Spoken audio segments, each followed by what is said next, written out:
우리는 지난 주일에요. 직분과 교회라는 이 주제로 말씀을 나누었습니다. 주님께서 교회에 직분을 주시고 그 직분을 통해서 교회를 세워가신다라는 것을 우리가 들었고요. 더불어서 그 일은 사실은 모든 성도들이 다 감당해야 되는 일인데 연약해서 할 수 없는 우리를 대신해서 내가 못하는 일을 직분자들이 감당해 주었기에 사랑하고 귀하게 여겨야 된다라는 것을 함께 나누었습니다. 기억이 좀 나시나요, 여러분? 오늘도요, 우리는 교회의 직분자를 세우는 임직 예식을 앞두고요. 한 번 더 제가 여러분들과 이 직분에 대한 주제로 하나님의 말씀을 나눠보려고 합니다. 직분을 받는 분들뿐만이 아니라요, 교회의 모든 성도들이 이 직분이 무엇인지를 이해하고 또 마음에 새길 수 있는 그런 시간이 되었으면 합니다.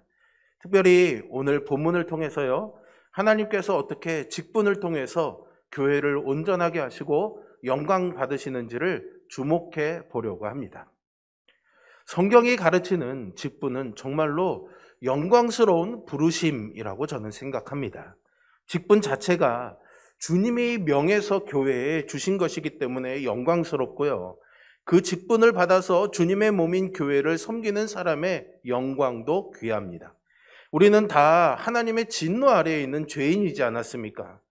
공중 권세 잡은 자를 따라서 그저 욕심을 쫓아 살아가던 그런 인생들이었는데, 그런 우리를 하나님께서 자비와 긍휼하심으로 독생자 예수 그리스도를 통하여서 구원해 주시고 하나님의 사랑받는 자녀가 되게 하셨으니 이것이야말로 큰 은혜가 아니면 무엇이겠습니까?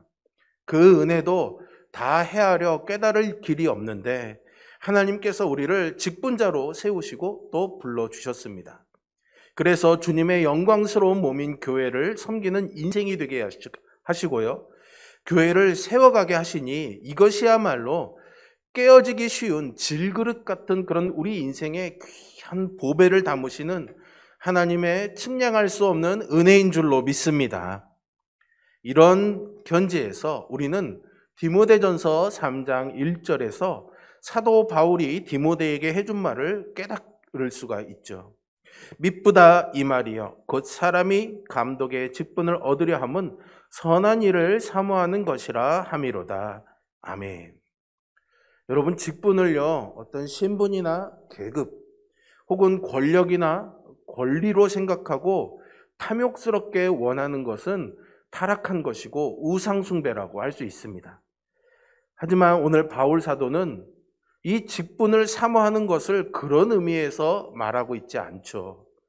우리가 정말로 그 하나님의 은혜, 그리고 그 은혜에 대한 참된 믿음을 가지고 있다면요, 그리고 하나님께서 교회에 세우신 이 직분의 영광을 잘 이해하고 있다면 우리가 직분을 사모한다는 것은 너무나도 당연한 것이고 선한 것이다 라고 그렇게 말하고 있습니다.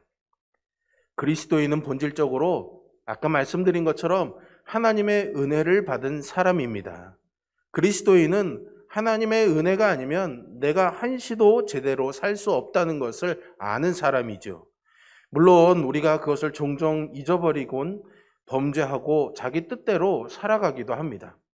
그러나 이 사실을 기억하고 다시 은혜의 자리로 나온다면 그런 사람이 참된 신자라고 할 수 있겠죠.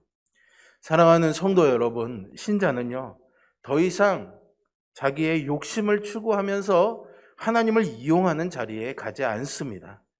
그렇게 갈 수가 없는 거죠. 도리어 신자는 그리스도의 몸인 교회를 사랑하고요, 교회가 세상 앞에 영광스러운 교회로 세워지기를 간절히 원하고요, 그로써 하나님의 이름이 거룩하게 여김받기를 소망합니다. 자기야 살든지 죽든지 그게 중요한 것이 아닌 게 되는 이유가 여기에 있는 겁니다. 중요한 것은 그리스도가 내 안에서 존귀하게 되는 것이죠. 그래서 사도 바울도 그렇게만 된다면 내가 살든지 죽든지 그것은 중요한 것이 아니다라고 말하지 않습니까? 그리스도인은 그리스도를 사랑하는 사람이기 때문에 그렇습니다.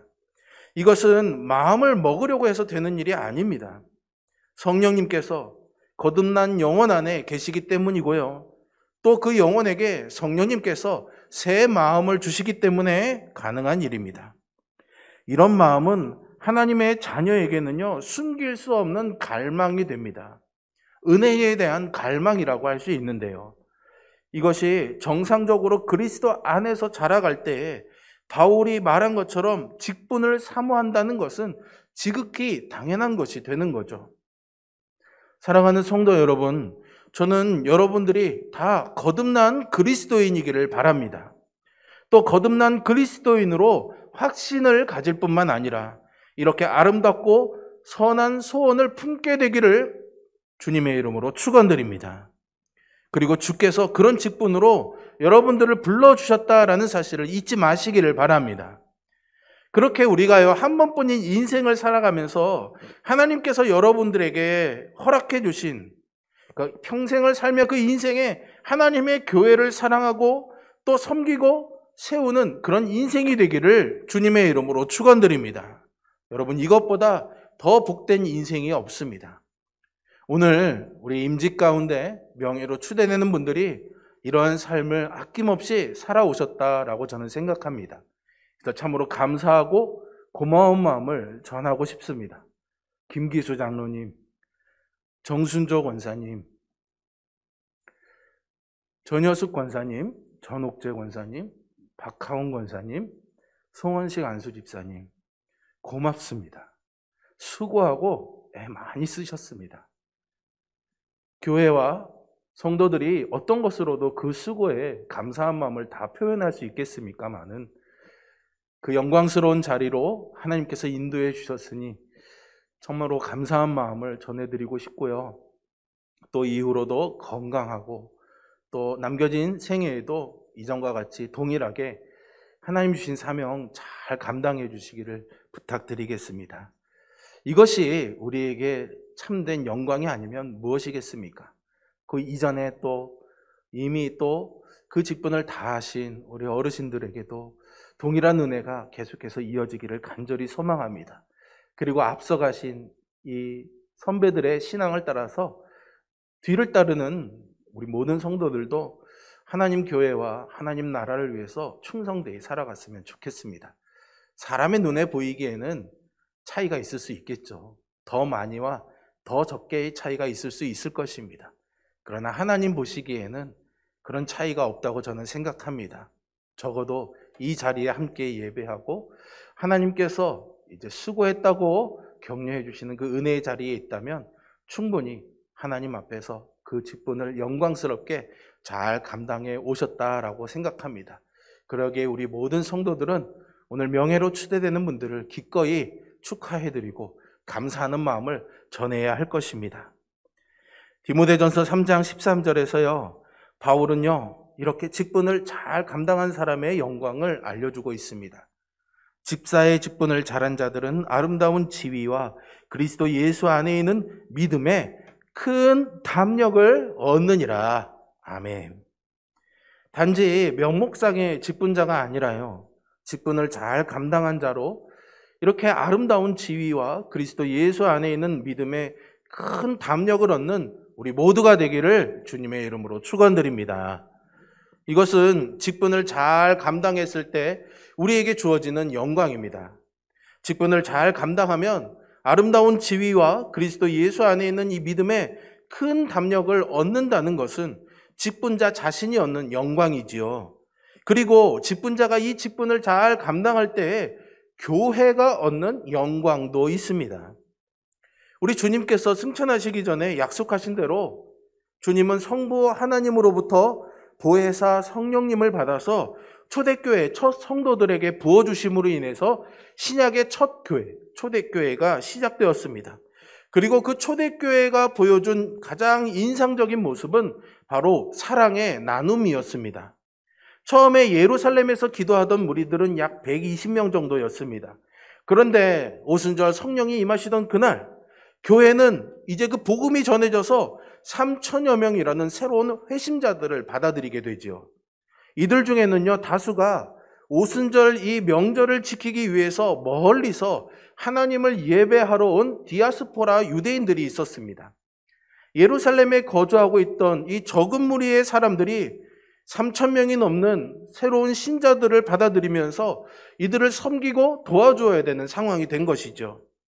이 어려운 문제를 어떻게 해결했을까요? 아시다시피 예루살렘 교회는요, 사랑의 나눔으로 이 문제를 해결했음을 우리는 사도행전 2장 44절과 45절의 말씀에서 확인할 수가 있죠.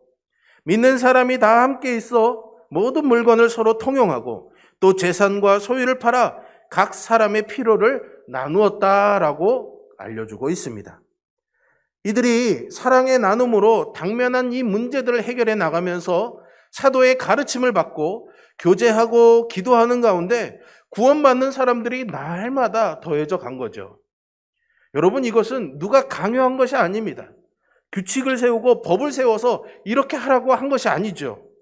그저 그들은 받은 은혜에 감사하며 성령께서 주시는 그 마음을 따라서 자발적으로 순종했고 그렇게 사랑을 나누었고 여기에 소외되는 사람이나 그룹이 없이 모두가 구원의 이 즐거움에 참여하고 기쁨이 풍성했었습니다. 그들은 주는 것이 받는 것보다 복되다 했던 이 주님의 말씀을 기억하며 실천했던 것이죠. 그리고 그것을 기쁘게 순종했습니다.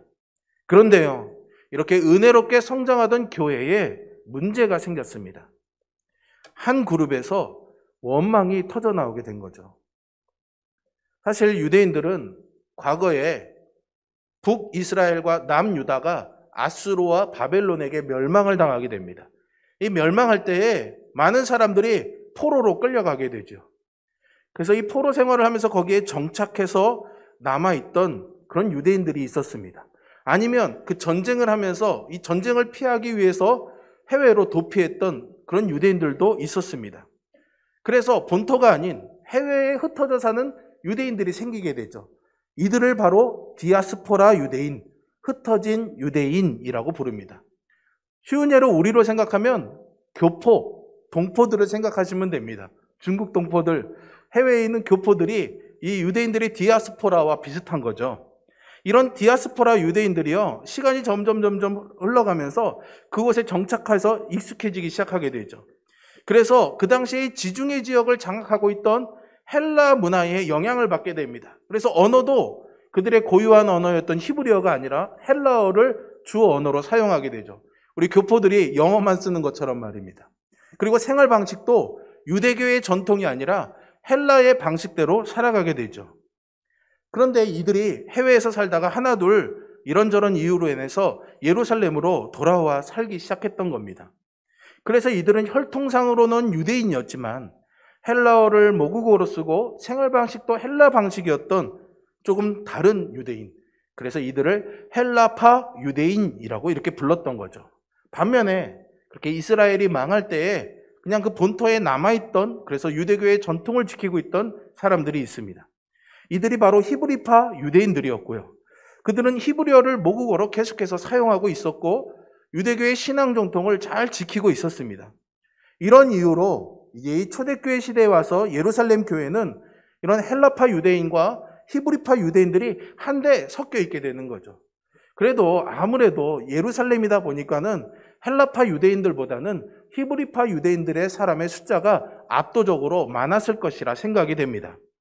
그런데 예루살렘이 이 초대교회 내에서 헬라파 유대인들 사이에서 히브리파 유대인들에 대한 원망이 생기기 시작했습니다. 그 까닭은 오늘 본문에서 보시는 것처럼 헬라파 과부들이 매일의 구제에서 소외되었기 때문이죠. 해외에서 귀환한 헬라파 유대인들 가운데는 일가 친척이 없는, 누구 하나 도울 사람이 없는 가난한 과부들이 섞여 있었습니다. 그들은 누군가의 도움을 받아야만 살아갈 수가 있는 것인데 교회가 이렇게 사랑의 나눔으로 매일 구제와 봉사를 하고 있는데 바로 이 헬라파 유대인들의 과부들이 제외되어 있었던 것이죠. 일부러 제외하지는 않았을 거라 생각합니다. 숫자가 적다 보니까 아무래도 약간 챙기지 못한 것이 아닐까 저는 그렇게 생각하는데요. 어쨌든 이 구제와 봉사가 이 히브리파 유대인들에게 조금 더 집중되어 있었던 것은 사실인 것 같습니다. 그러다 보니까 자연히 헬라파 유대인들 사이에 원망이 나오기 시작했던 거죠. 근데 재밌는 것은 이 원망의 단어의 원어적인 의미는 조용한 수군거림이었습니다. 당장에 헬라파 과부들을 구제하라! 구제하라! 이렇게 시위한 게 아니라요. 뒤에서 뭐 이래. 이런 수군거림들이 있었다라는 겁니다. 여러분, 교회의 분열과 갈등을 가져오는, 신앙의 균열을 가져오는 것은 큰 소리가 아니라 이 작은 속상임이라는 것을 잊지 마시기를 바랍니다. 이 작은 수군거림이라는 것을 우리가 경계해야지 됩니다. 어쨌든 이 문제를 해결해야 되지 않겠습니까? 그래서 사도들이 모여서, 그래서 결국에는 우리가 잘 아는 것처럼 7명의 집사들이 회중으로부터 선출되게 되죠. 그리고 이 선출된 집사들이 모든 회중들이 다시금 구원의 은혜와 즐거움을 누릴 수 있도록 그렇게 살펴보기 시작하게 됩니다. 여기서 우리는요, 직분자가 해야 할 역할이 어떤 것인지를 보게 됩니다. 직분자는요, 회중이 함께 누리는 이 기쁨을 지켜서 보호하고 성도의 교제를 통해서 모든 것들이 이 회중 가운데서 점점 선하게 발전해 나갈 수 있도록 살펴 행하는 사람이어야 합니다. 이 7 집사들은 하나님의 교회 안에서 소외되거나 돌봄을 받지 못하는 사람들이 없도록 살폈을 것입니다. 아무도 이 궁핍하거나 소외되지 않고 그리스도 안에 있는 구원의 기쁨을 함께 누릴 수 있도록 섬겼을 것입니다. 덕분에 사도들은 자신들이 원하던 대로 기도와 말씀 사역에 전념할 수가 있었고요. 오늘 본문의 7절에서처럼 결국은 하나님의 말씀이 점차 왕성하여져서 예루살렘의 제자의 수가 더 심히 많아졌고 심지어 허다한 제사장의 무리까지도 복음에 복종하는 일이 일어나게 된 겁니다. 할렐루야! 교회의 성장은 이런 거라고 저는 생각합니다. 물론 섬김과 나눔, 사랑의 실천에 우리가 초대교회의 강한 이미지를 갖고 있지만은 초대교회의 귀한 성장의 이면에는 바로 이런 사도들을 뒤에서 돕는 7 집사들의, 직분자들의 헌신과 수고가 있었기 때문임을 우리는 오늘 발견하게 됩니다. 이런 직분자들의 헌신과 수고로 교회가 성장하게 되니 이것이 바로 직분자의 영광이 아니고 무엇이겠습니까? 그런데 재밌는 게 하나 발견되어졌습니다. 우리가 보통 이 7사람을 집사라고 부르잖아요. 초대교회 7 집사라고 부릅니다. 근데 재밌는 게요, 여러분, 오늘 본문에 보시면 집사라는 단어가 한 번도 안 나옵니다. 그리고 성경을 찾아봐도 이들을 집사라고 부르는 경우를 잘 찾기가 어렵습니다. 그런데 왜 집사라고 했을까요? 이들은 어떻게 선출됩니까? 3절에 보시면 사도들이 성령과 지혜가 충만하여 칭찬받는 사람 7을 택했다라고 말하죠. 그냥 택했다라고 말합니다. 그런데 2절에 보시면 접대를 일삼는 것이라는 표현이 있는데요. 이 일삼는다라는 단어가 헬라어로 집사를 의미하는 디아코노스의 동사형입니다. 그러니까 집사가 무슨 일을 하는지 표현하는 단어인데 그 단어를 일삼는다라는 것과 같은 단어를 쓰고 있는 거죠. 그러다 보니까 교회 전통에서 그 단어를 그대로 가지고 와서 이들을 집사로 불렀고요. 사실은 교회의 대다수의 지도자들이 이들이 집사였다라는 것을 인정해주고 있는 문헌들이 나오고 있습니다. 오늘 우리가 본문에서 보는 대로 이 7 집사를 세움으로써 교회의 문제가 해결됩니다. 그리고 사도들이 자신들이 말씀과 기도에 전념해야 되는 이 일에 더 집중할 수 있게 되죠. 그리고 교회는 은혜 중에서 성장하게 됩니다. 집사의 직분이 세워지자 교회가 온전해진 것이지요. 사도들이 모든 것들을 다 책임지는 것이 아니었습니다. 이런 점에서 교회가 그저 팔방미인격인 지도자에 의해서 좌지우지되는 것은 건강한 것이 아니라는 것을 또 배우게 됩니다. 교회는요, 주님께서 주신 이 직분을 통해서 온전해집니다. 이런 이유로 저는 오늘 우리 교회의 장로와 권사와 안수 집사로 세움받는 이 일에 대해서 기대가 큽니다. 당회는요, 하나님의 뜻을 구하는 가운데 하나님의 말씀에 근거해서 잘 분별하여서 후보자들을 추천하였고요. 우리 교회의 회원인 성도님들께서 사무총회에서 동의해 주시고 투표해서 하나님의 뜻을 묻고 후보자를 선택했습니다. 처음에 이 7 집사를 회중이 선택했던 것처럼 말이죠. 초대교회는 이렇게 집사들이 세워짐으로써 회중 가운데 원망이나 불평 없이 사랑의 나눔이 다시 풍성하고 힘있게 이루어졌을 것입니다. 직분의 본질이 바로 이렇습니다. 온 교회 안에 소외되고 궁핍하고 이런저런 이유로 힘들어하는 지체들을 잘 살피고 돕고 그들에게 구체적으로 사랑과 자비를 베푸는 일이죠.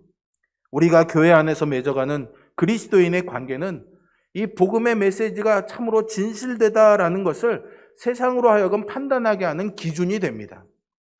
요한복음 13장 34절 35절에서 주님께서 마지막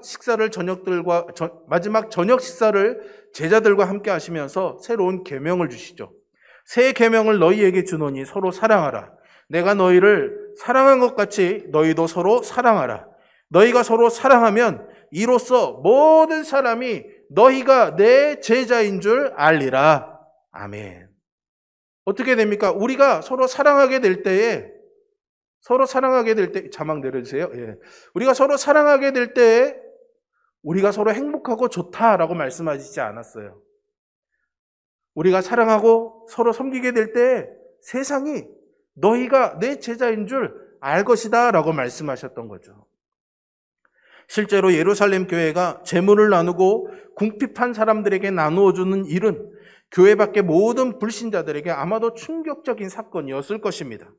이런 사랑의 나눔보다 더 우리가 하나님의 백성이라는 것과 하나님께서 그 아들을 세상에 보내셨다는 것을 분명하게 보여주는 증거는 없습니다. 그런데 여기에서 바로 삐걱거림이 일어났던 거죠. 그러자 7 집사가 세워졌고 다시 교회는 풍성한 은혜와 즐거움 가운데 성장하면서 건강하게 세워져 갔습니다. 직분의 영광이 바로 여기에 있습니다. 그들은 한편으로는 사도들이 자신의 직무에 전념할 수 있도록 도왔고 다른 한편으로는 교회 안에 궁핍하여서 이 은혜의 즐거움에 참여하지 못하는 사람들이 없도록 살피고 도왔습니다. 하나님의 말씀을 전하는 일과 이런 사랑의 나눔은요, 양자택일이 아닙니다. 그리고 분리될 수도 없는 것입니다. 오늘날 교회가 세상의 조롱거리가 된 것은요, 단지 말씀이 없기 때문만은 아닙니다. 여기에는 바로 이런 참된 직분의 영광이 실종되었기 때문이죠. 오늘 우리가 이 직분자를 세우면서 우리에게는 이제 하나님께 구할 기도의 제목이 있습니다. 제가 그것을 기도문으로 조금 정리해서 왔는데요. 우리가 같이 이 시간에 한번 자막을 보시면서 그런 마음으로 기도했으면 좋겠습니다. 함께 읽으며 기도해 보겠습니다. 오 주님, 이제 저희가 하나님의 뜻을 따라 세우게 될 직분을 통해서 우리 교회가 더욱 온전하게 세워지고 사랑의 나눔이 풍성한 공동체, 작은 소자 하나라도 소외됨이 없이 은혜의 즐거움에 참여하는 공동체가 되게 하사 세상 앞에 저희가 교회임을 보여주시옵소서. 아멘. 여러분, 세상은 이제 우리의 말을 들으려 하지 않습니다. 복음을 전하려 하면은 잠시 이야기하자고 그러면 됐다고 안다고 그게 거부하는 경우들이 참 많습니다. 우리가 말로 들려주는 이 복음을 들으려 하지 않는 거죠. 오히려 그들은 보여달라고 합니다. 성경이 가르치는 직분을 따라서 우리가 직분자를 세울 때 하나님께서 풍성한 은혜를 베풀어 주시고 또 직분자들이 이 직분을 잘 감당하게 하심으로 온 교회에 사랑의 나눔이 풍성해지고 교회가 보이는 복음이 되게 해 주시기를 간절히 구합니다. 이제 여러분, 그렇다고 해서 우리가 이 모든 책임을 그저 직분자에게만 지워서는 안 되겠죠. 사랑의 나눔은 우리 그리스도인 모두의 몫이라는 것을 잊지 마시기를 바랍니다. 그리고 성도는 형제의 필요를 보았을 때 그것을 자신의 일로 여겨야 합니다. 그리고 도움이 더 필요할 때 직분자를 존중하고 그와 상의하여서 더 효과적으로 그 필요를 채워주고 도울 수 있어야 하겠죠. 이렇게 할 때 교회는요, 보여주는 복음으로 세상 앞에서 설득력 있게 복음을 전할 수 있게 되고 하나님을 영화롭게 할 줄로 믿습니다. 그리고 보이는 교회는 건강하고 튼튼한 교회로 세워져 갈 것입니다. 그런 은혜를 우리 교회에 부어주시기를 교회의 머리 되신 예수 그리스도께 간절히 구하시기를 바랍니다. 오늘 우리 가운데 세움받는 장로와 권사와 안수집사 이 직분자들을 통해서 우리 홍천 성결교회를 영화롭게 하시고 온전하게 하실 그 하나님을, 그 주님을 찬양합니다. 기도하겠습니다.